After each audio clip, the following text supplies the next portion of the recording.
ama ban sawa ko ni kira kan soli ke dugo damina na doron ko ere hakili bisinga sigiti ko ala yijam Allahu akbar ha ala kalimana dama amin nya fiye Allahumma salli ala sayyidina Muhammadin adada ma fi ilmi Allah salatan da'imatan bid-dawami mulki Allah Allahu akbar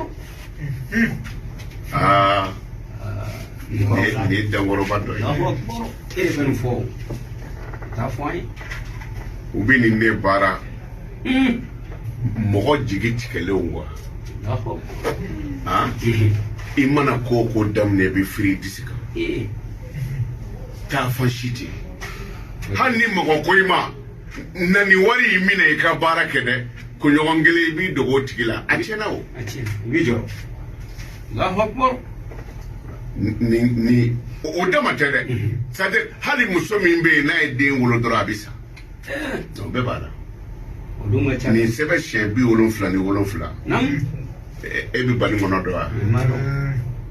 na wati bi bani ngono la de ai ye wati bala sanye dona radio mali mo ko nunu ni bani ngono na kuma sira ti dugolu la de ti dugolu bani ngono nyaka de e ka bani ngono nyaka nyini ko na tobi no wati barga dum me wole ku kata su ni sera ka juma shuni dina shuso bani ngono nyaka ti da duguma de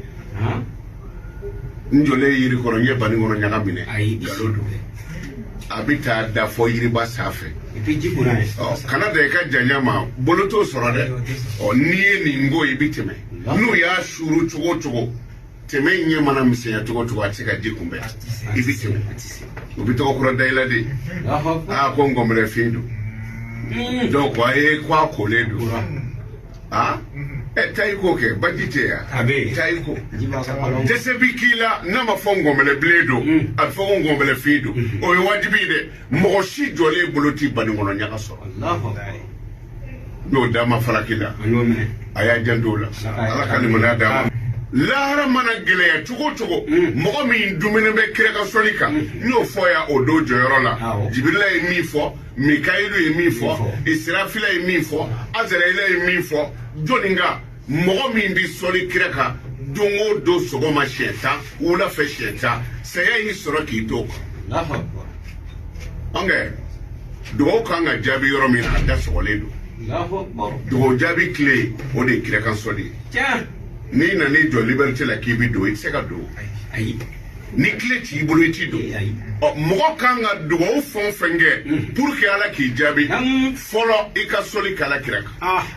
no kera dabi yele ni dugo ke ka ba kira kan soli ke ka datugo ala kira ko te ko dugo na kera soli flani yogonje ko bi dugo tola Allahu akbar kunati o de la dura tuna sina ba fanyana ko ni ala madeon sigira baroda dola ka wuli ka bu ka baroda la mo shikile ma soro ka soli ka ala kira ka bora u baroda la autolile do kateme du fasoko ka sadre akasa boledo ka borodo sigi akwa wuli ka bo borodala mo ma soro ka sori kala kiraka ka baro sigite ka wulite ala kirako kwa uni femi ngaka ko dufado Allahu akbar ana hakli to ala o kuma ki mo dufayala sori ka kiraka ali mami mbe na be bitiki daila ni kiraka soli dongo do bi yere makura de sore Allahu akbar aba janto kiraka soli la